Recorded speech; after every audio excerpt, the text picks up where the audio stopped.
coming, the sun's zooming in, meltdown expected, the wheat is good there, engines stop running, but I have no fear, 'cause London is drowning.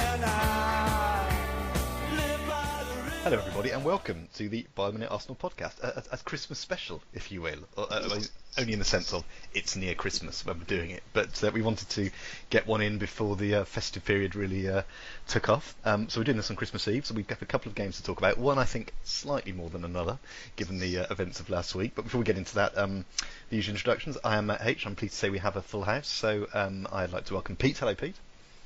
Hello Matt, and a very happy festive period to you. Oh, thank you, and to you too. I was going to do that at the end, but you've set the bar straight away, so we're in. And hello also to Matt V. Hello Matt. Afternoon. Yeah, as you said, pretty eventful week. I think, as we predicted last week, though that might be as close as the predictions got. Well, as someone who gained a point this week in the predictions, we'll come to those later. Although not, you mocked me last week for noting there might be a clean sheet in the Arsenal-Liverpool game, and you were of course completely correct on that. But we'll come to that. We are going to do things in order though, as we normally do. So we will zip through the Carling Cup game, League Cup, whatever it is, game that happened last Tuesday. Arsenal won, West Ham 0. Danny Welbeck scored just towards the end of the first half. Now, I have to admit, I didn't see this at all. I saw the goal afterwards. Matt did see it, and Pete listened to it. So between us, we have a variety of experiences. So let's start with Matt then, as the person who was actually able to see it. Nothing too surprising in the team news or anything like that. I mean, Walcott the captain. Anything else you'd like to note? I mean, it wasn't a particularly memorable performance as far as I understand. No, not at all. But in terms of the team, it was a pretty well-established team, actually. Not really any young players. Debussy, Chambers, Holding and Kolasinac as a back four is pretty solid. And throughout the team, players actually playing in the right position, which is always a positive. I guess the only real interesting thing was that Kolasinac did start, which probably gave us a clue that Maitland-Niles would against Liverpool. But yeah, pretty much as expected. And with a youthful bench, which we didn't see too much of, probably as a result of it only being 1-0, and we didn't really want to risk it going to extra time. No, absolutely. The three subs, two of them only came on with a matter of a few minutes left, and one didn't do much more than 10 minutes. Reece Nelson. Pete, any thoughts on the team or what you could hear while you were anything you picked up on while you were listening? Only that the presence of Kolasinac and the absence of Maitland-Niles from the bench did seem to suggest that he would be used on against Liverpool. So that was quite surprising, I think, to see him in there. Well, it's interesting. Matt mentioned that the whole Kolasinac thing is interesting, isn't it? From someone who looked very solid in more ways than one, perhaps. I'm not quite sure we've got to the bottom. Was there an injury involved? Was it just giving him a break, or was there a drop in form? But yeah, perhaps we'll find out in over the next few weeks. It appears, from what we can see now, that he really doesn't think that much of him. That he is out of form and isn't going to play that much other than in games like this. I thought the West Ham approach was quite interesting because they seem to be taking it even less seriously than we. Yeah, well, any team that plays Joe Hart in goal at the moment, you have to assume that they're not taking the game seriously. But yeah, looking down at the names, it's yes, there's a bit of a mix there, isn't there, on that side too. Matt, as you saw it, then we won't tarry on this game because we have something a bit more interesting to talk about. Welbeck bundled the winner in. It seemed like it was a reasonably average performance, but obviously did enough. As someone who watched it, anything else you think worth of note or not? It was a truly awful game. As you said, Welbeck with a classic Welbeck finish managed to shin it in from half a yard, but West Ham didn't even try. They showed no intent on attacking. I don't remember them having a shot. I don't know if they did, but none spring to mind, which meant there was no real pressure on our defence. And with them just sitting back, we were pretty content to just pass it side to side as we do quite well. The only vaguely interesting part was when they brought Carroll on with about 25 minutes to go in the second half. You thought they might give it more of a go and try to lump balls forward, but he hardly got a touch. We saw it out so easily. I wouldn't say we looked like scoring a second, but at no point did I think we were in danger of throwing away. So, I mean, we got the job done, but not very memorable at all. And certainly not worth finding a stream for. I was surprised by my own commitment. And soon regretted it. I'm very impressed. I forgot I was going out that evening, so I couldn't watch it. But I would have had a look myself. But I'm not sure I'd have bothered for too long. But I'm impressed. Well done, you get a point for that. Not in a real physical. No, I'm going to take that. I want that added on. just a moral point, for a better word. I don't have anything else to say about it, having not seen it. I did see the goal, but didn't see anything else. Pete, anything else you'd like to add now, or shall we shuffle along? As I say, I was just listening, but the dullness of it meant at least I could get all my Christmas cards done. Well, there you go. That's excellent use of time. We will mention. So go on. It was interesting again to see that West Ham, who weren't taking it seriously, did have some players on the bench who came on quite late, and they did try and make something of it towards the end, but it was that they weren't really that committed, were they? I mean, what they gave on Arnautovic 7 minutes at the end or something. Yeah. It's like a slightly strange team from them, have the experience on the bench rather than on the pitch. It seems like they haven't quite decided how they want to approach it, but. So let's be fair, the League Cup does that to a lot of teams, so that's perhaps not that unusual. And of course, I was not hoping they would, but I wouldn't have objected if they'd got an equaliser just towards the end. Oh, for your prediction league, yes. Well, we have 2 more games now in this competition, which is another discussion itself. Is do we want another 2 games in this? But we've got them, and probably the sort of middle draw that we could have got. It could have been Man City or Bristol City, but it's Chelsea. So we'll be seeing a lot of Chelsea in January, which is never a pleasant way to start the year. Any thoughts at this stage, again, about the kind of team we might play, or well, we won't do predictions, but any thoughts about if we'll see essentially the same kind of team, or whether we'll see a few more first teamers? I guess some of that will depend on any transfer window activity in and out come January. The first game's on the 10th, second game's on the 24th. Matt, any views on that?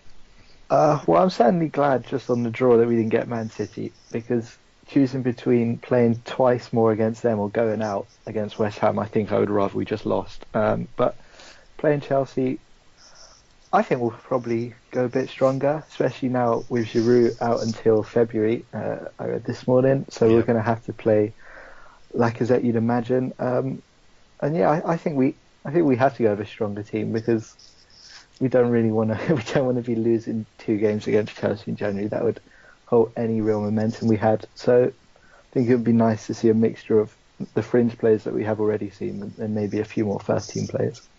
Yeah, I tend to agree. The Giroud injury, yes, noted that this morning myself, that he's going to be out for a few weeks, which is bad news at this busy time of year. Whether that will prompt any transfer activity I wonder. I doubt it, to be honest, but you never know. Pete, any thoughts on the teams you would play in the League Cup? I would stick with the similar sort of team, to be honest. Maybe Welbeck instead of Giroud, but I would stick with the same team. I don't really see any point in taking the EFL Cup seriously, so let's just not bother that much. That's what I feel. It seems reasonable. Sorry, go on. If we were to beat Chelsea in the league, then I really wouldn't give a toss about the EFL Cup. That seems. I wouldn't mind losing to them. There you go. It seems fair enough. It's interesting. A random thing, just if you want to have a look on the fixtures on the Arsenal website, they have this fixture in twice. They have 10th of January, Chelsea away in the Carabao Cup, and then they have Chelsea away 10th of January in the EFL Cup. So it's actually there twice, the exact same fixture next to each other. So there's maybe they're not even taking it seriously enough to get the right information on the website. But there we go. Right, let's move on then, because on Friday evening we had a somewhat more interesting, exciting match. Interesting doesn't necessarily mean better for Arsenal in this sense, but because there's a lot of this match that was appalling from an Arsenal point of view. But we got a 3-3 draw with Liverpool. We were 2-0 down early in the second half, then had a mad 5 minutes where we took the lead, and as night follows day, it was inevitable we weren't going to be able to hold on to that, so we ended up with a 3-3. I don't really know where to start with this game. There was some bits of it that were great for Arsenal, but huge chunks of it I thought were just a shambles. We looked clueless, and this wasn't like this Man United game the other week where we had lots and lots of chances and looked very good, and it was only De Gea's performance that stopped us. Maybe not winning, but certainly not scoring a couple more. This wasn't like that. We had a great 5 minutes, but the rest of the game seemed pretty. I mean, I was going to say average, but I think that's giving too much credit to the team. I thought it was awful. Where should we start with this one? Pete, what do you think about? I don't know where to start with this really. The team news would be interesting. We mentioned Maitland-Niles coming in. We also had Iwobi and Wiltshire starting. Yeah, well, let's. It sounds like you would have been one of the people who were booing them off at half time. I wouldn't have been a booer. I'd have been a sobber, perhaps, just gently crying into something. Most of us just sat in stony silence. Yeah, I think. one of those. Yeah. Ooh, that was fun. Well, let's start with Maitland-Niles because that was interesting, as I say. And actually, I thought he actually coped pretty well with Salah, but what Liverpool did was expose him at the far with crosses into the far post. That he's pacey and he's great on the recovery and he's a good tackler, but he's not so good defending the far post with headers, and that exposed us a bit in the first half. And I think certainly all their good chances in the first half came from that, and which gives him an air of that he didn't do as well as I thought he did. I thought for a young chap coming into a game like that against the best player in the league or whatever, he did remarkably well against Salah. And although it was all a bit shambolic, we were giving the ball away in our normal way. He actually was one of the bright spots. I agree. Actually, I had a note later on that I thought overall he did fine. So I won't repeat it all now, but we agree on that one. Matt, anyway you'd like to start with the first half, whether it's the team or the concession. For what it's worth, I'll throw my bit in. I thought we did quite well for the first 10 minutes, and I think weirdly it was the injury to Henderson that I thought we lost a bit of rhythm. Perhaps that was only 10 minutes in, I know, but and after that I think things went downhill. That was my thoughts on the first half anyway. Yeah, the first half was terrifying really. I don't know what they'd been practicing all week. I don't know what the plan was for a system or a shape, because we looked so open. I mean, Pete's right, Maitland-Niles actually did pretty well, especially when he was one-on-one against Salah. He didn't really get beaten, but the midfield didn't exist for us, so they just had so much space to run at our defence. And if Liverpool had been a bit more clinical, it would have been over by half-time. But I think I probably expected our defence to be pretty poor and Liverpool to have chances. But I also expected that we'd put some pressure on their defence. And in the first half, I mean, I don't remember us having a chance, because whenever we had the ball, the person on the ball just seemed to have no options. There was no midfield to just sort of pass it to. Lacazette got isolated as it was dropping deeper to try and create things, but nobody seemed to want the ball. We were terrified. And I saw Wenger after the game say we were paralysed, and in the first half we were affected by the United performance. How long are we going to be affected by it? It was I don't know, a fair few weeks ago, and it wasn't that we were tactically poor in that game. We just made a couple of mistakes. There was a lot of positives to take from that, but this time seems a lot more to do with tactics, because when we were on the ball, there was no plan going forward, and we were so open in midfield. And but for a decent save from Cech and then some poor finishing, they probably should have put the game out of sight by half time. Yeah, and I think I certainly was breathing a big sigh of relief when it got to half time. I would have been doing that instead of booing, as I say, because 1-0 down at half time. You think, well, there's no point booing then, to be honest, because you can be very disappointed with how they played, but I don't know, there's nothing wrong with it in terms of showing a bit of your disgust, for want of a better word, but you can save it for when you're 3-0 down at home, and maybe we could have been, but we weren't. Came out for the second half then. We'll move into that because that's where all the action really happened. And I thought we looked okay for the first few minutes, but as one of you alluded to, well, both of you I think alluded to, there were so many mistakes during the first half. There was one particular moment where Koscielny let Liverpool in, and Salah, unlike the way he's played for the rest of the season, sort of couldn't make the most of the chance. But we had no quality, was another note I made, just no quality at all in any of our play. The passing, I think some of the passing stats they put on the screen at some point, Sanchez was a 54% pass completion rate. And all right, we shouldn't rely too much on stats, but that's just staggering when you need to try and keep the ball in the Liverpool half, to keep the pressure off your defenders for a bit, and indeed, have a go at scoring if you'd like to. But after 5 minutes in the second half, we were 2-0 down. Salah essentially untouched, I thought, as he went through and scored. I was fearing the worst at that point. Pete, what were your thoughts when the second Liverpool goal went in? I was annoyed that it was yet another deflection, as the first one was as well. I think all their goals were in some ways quite lucky, in that they all had some element of not being, of having some outflank influence, mostly from an Arsenal player. And I'm not saying they didn't play well, they did, obviously. But that when the second goal went in, I was just thinking, we really need to score now and score quickly, which we did. So, and I think at that point that we finally remembered actually how to play football, didn't we, with that first goal? Well, this is the something I've, having watched football for many, many years now, one of the earliest cliches you hear is a team is most dangerous when, or most at risk when they've just scored a goal. And Liverpool gave us that in spades, because we looked like we had nothing coming at all, and then we had that 5-minute period where Alexis put the header in, Xhaka's long shot went in, we can talk about that in a second, then Ozil did the almost unbelievable in terms of putting us 3-2 up. Matt, if you'd like to go talk us through that 5 minutes, any particular thoughts? I mean, there's so much to look at. The Alexis goal almost seemed like a surprise, but the Xhaka goal for me was the one that gave me a bit of hope that we might have a chance, and that Liverpool were not immune to their own errors, shall we say? No, it was the first time we put pressure on their defence, which their defence really isn't up to much at all. It was so important, as Pete said, to get our goal back quickly after they scored their second, just turn the momentum.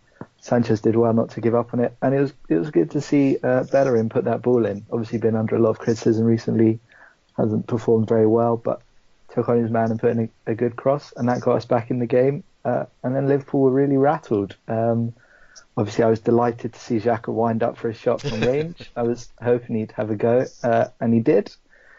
Mignolet, I have no idea what he was trying to do. He tried to slap it with one hand. I mean, it was straight at him, really. I know it was moving, but horrendous goalkeeping. And then, they'd really collapsed by that point. And Ozil, who had started to run things in that 5 minutes, played it off Lacazette, great back heel. And then he does that finish, which we've seen him do before, as he kicks it into the ground, so it bounces over the keeper. I was stunned, because up until that 5 minutes, we'd struggled to string any passes together, and then all of a sudden we'd torn them apart. But seeing that there was more than half an hour left, I was not confident at all that we'd be able to see it out. No, I'm afraid I wasn't, but I was certainly enjoying it when it happened. But yeah, you then look at the clock and think, oh, that's a shame. It's not far enough from the end. Or sorry, it's too far from the end for us to be able to hold on. Pete won't have known this because he was at the game, but watching it on telly, I'm assuming that Mignolet must have slept with Jamie Carragher's wife or something, because there was criticism, but he just wouldn't let it go for minutes afterwards. I don't believe it was that bad. I just think that's a rocket of a shot, and it's past him before he knows it. I mean, his hand isn't there because he hasn't got time to get up to it, and it is moving. It's quite amazing it's moving. So when you see the replay in slow motion, the ball is just still, isn't it, in the air? It is not spinning at all, but it is going all over the place. And I think it's on him and past him before he can. I don't think it's fair to blame him. Well, if you watch a replay of that, don't watch the goal. Listen to Carragher, and it's for minutes and minutes afterwards. And obviously he has an interest as a Liverpool boy, but I just thought he's made his point. He can move on now. But maybe that's what they're there for, is to hammer things home repeatedly. Pete, you were there. That must have been quite an atmosphere for those 5 minutes, or for the last minute of that at least. That was fantastic. I think, as I say, with the first of the three being, 2 minutes, I think, after Salah had scored, wasn't it? It was quick anyway.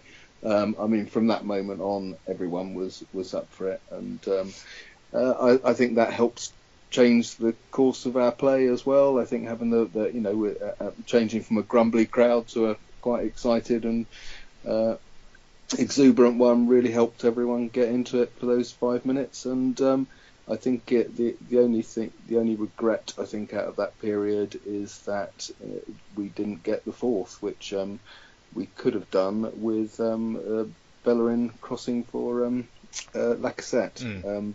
Fortunately, Mr. Clavan had his best moment of the match and managed to get in the way of that. So, but had we got that fourth, I mean, Liverpool they just fall apart very easily, don't they? Let's face it. Once they lose it, they lose it, and it was actually quite a surprise to see them get back together to some extent.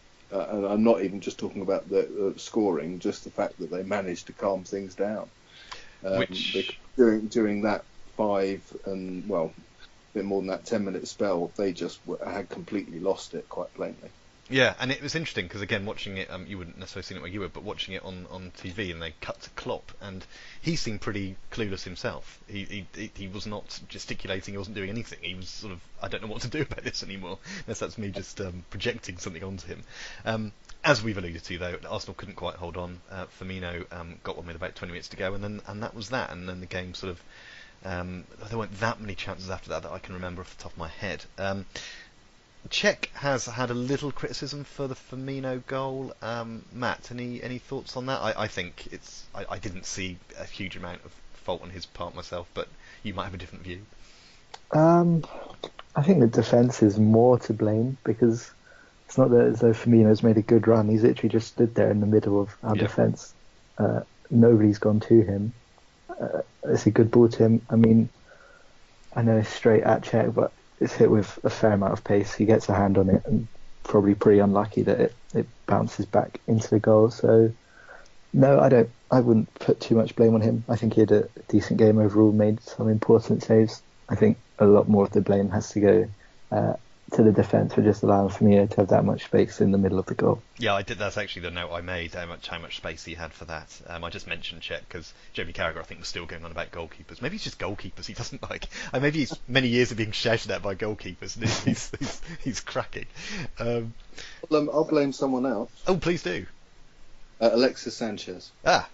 And he let it go, didn't he? At the other end of the pitch, he lost. It was in our half. I don't know what was wrong with him. He gave it away, stupid position to Mo Salah.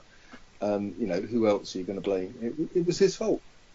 That should never have been in Liverpool's possession to score that goal, and entirely down to Alexis Sanchez. Sorry. No, absolutely no need to be sorry. That's what we needed. We'll move on then, because it was a great game. We've done a lot on it. So go on. Being as he was the one who got us back into the game with the header, then let him off. I should forgive him this once, but it's his fault. I'm going to blame him. That's fine. I hope he listens and takes that on board for when he leaves in a few weeks or months' time. We got a point then. So the simple question is, are we happy with that point? I think we have to be, perhaps happy isn't the right word. I mean, obviously we can't change it, but we're satisfied with it given the way that game went back and forth. So I'm going to see what you think about that, but also any thoughts on the other players. I mean, Maitland-Niles we've discussed. Ozil, obviously, for those few minutes, really sort of turned it on, I thought. It was very good. And Lacazette, I think, looked busy, even if he didn't actually get on the score sheet himself. Any thoughts? I'll go to Matt first on points about the players and whether a point was acceptable. I think it's just annoying because it showed that when we did play properly, Liverpool were there to be beaten. If we'd have turned up even vaguely in the first half, we could have won that game. In terms of other players, we spoke a bit about Sanchez giving the ball away. It's got to a point where I almost hope we don't get any corners, because not only do we not look like scoring, the other team is at their most dangerous when we have a corner. Sanchez seems to fire it into the first man every time, and they just break on us, and we look dreadful from corners. So if we could just try and avoid all corners from now on. I thought Iwobi was poor, especially in the first half. Obviously he wasn't the only one, but his passing in particular wasn't good. I think a real concern with Giroud injured is our options off the bench. If we need someone to score or to change the game, looking at Walcott and Welbeck, and while they run around a bit and create some chaos, I don't back either of them to get a goal when we need it. So I think we're really going to miss Giroud when it comes to needing goals late in games off the bench. That's a very good point. I mean, just looking at the few games coming up, obviously Chelsea 3 times in January, as we've mentioned, and the cup games, and obviously a very busy schedule in general. If we're talking about him not being back till some point in February, you wonder if there is going to be some kind of something happening via the transfer window, although we all know what we're talking about here. We know how unlikely that is. We know that the manager will probably want to stick with what we've got, which is, as you say, Welbeck, Walcott, and Nketiah maybe. If for some of those games, maybe he'll get a bit more bench time and maybe get on the pitch. Before we move on then, Pete, anything else you'd like to say about that particular game? Any individual performances, or whether a point was good or disappointing, or somewhere in between? I thought before the game I'd take a point. So, although it's always disappointing to lose a lead, I think it was a point, and it was a point we didn't get last season, and it was a point that if we had got last season, we'd have been in the Champions League. So, if the same thing happens this season and that point gets us into the Champions League, I think we'll look back on it with fondness. Well, that's certainly a positive way of looking at it. Well, before we move completely on to predictions then, we're now at the halfway point in the league season. After all the other results this weekend, you've still got City way ahead at the top on 55, United on 42, Chelsea and Liverpool also in the top 4, Liverpool on 35, Tottenham 34, us 34, and we've pulled 2 ahead of Burnley, so take that, Burnley. I want a mark out of 10 from each of you for purely our league performance so far. You can come up with a number however you like. I'm going to give us 6, I think, because I think whilst we are still in with the top 4 shout, we are nowhere near the league title. And I know City are very good, but we are now 21 points away from them, and 21 points after 19 games to me is terrible. I know other teams are far away, distance away as well, but I don't care about them. I'm just disappointed that we are so far away that we can wave the title off in essentially October. Matt, should we start with you? Do you want to give us a mark out of 10 for our half-term performance? 5. I just think we've been really disappointing. When you factor in our first team's played once a week, they've gone nowhere near the Europa League compared to our rivals with the Champions League. They've not showed any benefit of that at all. Away from home, we've been hopeless most of the season. At home, we've been strong, but it's just when it comes to the games against our top 4 rivals, you just know our defence is going to crumble most of the time. I guess it's also frustrating that before the season, you can probably pinpoint the games where we're going to drop points, and they always follow. I think we're being kept in touch by the top 4 mainly because the likes of Liverpool, Tottenham, and even Chelsea to extent, I think they've all been pretty poor for a lot of the season, poorer than you would have imagined. So I know we're staying with a shout for the top 4, but I just think considering we've been able to rotate our squad so well and only have our first team focus on the league, to lose 5 of your first 19 games is pretty poor, I think. Yeah, it's interesting. There wasn't much time between the second goal going in and us getting the first one back in the Liverpool game, but I managed to write quite a little diatribe on my notes about just really have a go at the whole setup of the place. I'll save that for another time because we did end up getting the point, and there was those moments of skill, which actually, as we've discussed before, makes everything else even more frustrating. But I think, you make a good point about Chelsea, Liverpool, Spurs all tripping up a little bit themselves, which is keeping us in there. Pete, would you like to give us a mark out of 10? I'll go for 6.5. Okay. Because while I don't disagree with anything you've said, I'm just nicer than you are. Well, I can't argue with that. So, but no, I don't, and I wouldn't give any higher mark to Tottenham, Liverpool, and probably even Chelsea. So that we've all been pretty awful, haven't we? So I think that's a good point. Yeah. As Matt said, I think that's true. If we were fans of those teams, I don't think they'd be scoring particularly highly either, would they? No.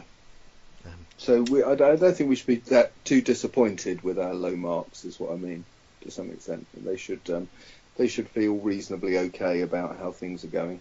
Well, and there we are. We are halfway through the season. We still are in touch with the top four, and I dare say there were some people who thought that wouldn't be the case. So that's something. And if we can get a nice little run going, we've got quite good runs sometimes in the early part of the year. If I'm getting my months right, I'm probably not, but we sometimes do have these runs, don't we? So if we can get one of those together, we'll see how that goes. Right, predictions then. Now to catch up from last week. I was the only person who said we'd win the League Cup game, so I get a point for that. And Matt was the only person who said there would be a draw in the Liverpool game, so he gets a point for that. Of course, it was briefly 2-2 in that game, of course, wasn't it, as well? So it was. So I was hopeful. And you might as well have done, because we would only have got a point anyway. So it means Matt is on 20 points, I'm on 17, Pete's on 15. We've all got exactly the same number of points in the cup side of things, if anyone cares. We've all got 5 points in the cup games. So there we go. So we would need extra time and penalties between us if we were finishing at this point, but we're not. We have games against Palace and West Brom coming up in the next week. So let's go to Pete first. Would you like to give me a line on and a prediction for both these games, both away from home? Palace on Thursday, West Brom on New Year's Eve. Yeah, well, it looks like the Palace game could be pretty tricky, and they really do seem to have turned things around, and are playing some excellent football. And shall we sign Wilfried Zaha in the January transfer window? But if he's on offer, I can think of worse players. I think it could be. I think it could be a very good move. So as it's going to be really tricky, but I wouldn't ever like to predict a loss. And I'm just hoping that to some extent that Liverpool game has reminded us how to play football. And it's another away game, though, isn't it? So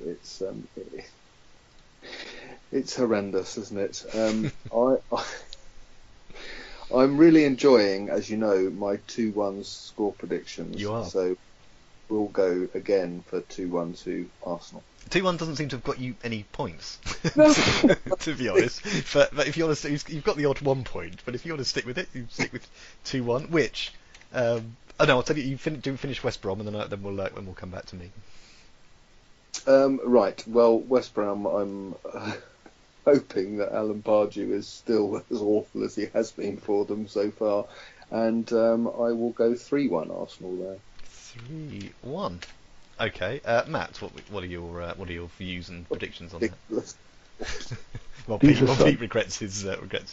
These are such horrible games. I think we lost. We lost both of them last season, right? Pretty convincingly. I hadn't thought, but that sounds certainly likely. Yes. Well, yeah. Palace we certainly did, didn't we? Because that was a very low point in the season, one of the many. And Palace are in good form. Don't think they've lost under Hodgson, or haven't lost in a fair few games. I don't trust our way form.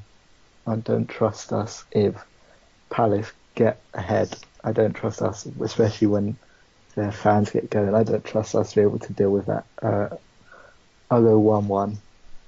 1-1. Okay. It was 3-0 to Palace in the corresponding fixture last season.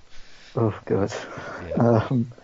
West Brom under Pardew have been dreadful, and I think we'll be better there. I think we should be able to deal with them a lot easier than Palace. I'll go 2-0 Arsenal.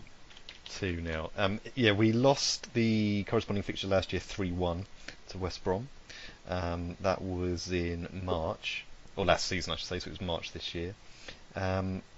I've gone the same as Pete actually for the Palace game. I've gone 2-1 because whilst Palace are having a bit of an upsurge, I think we have to win if we want to keep up that top four chase. The other thing is, of course, we're playing this game after everyone else has played in this particular round of fixtures, so we might have the chance to go into the top four, and there might be a bit of pressure on it. I don't really know if that's going to be a good or bad thing. I'm hoping they can thrive on it, although there was no evidence previously to suggest that's the case.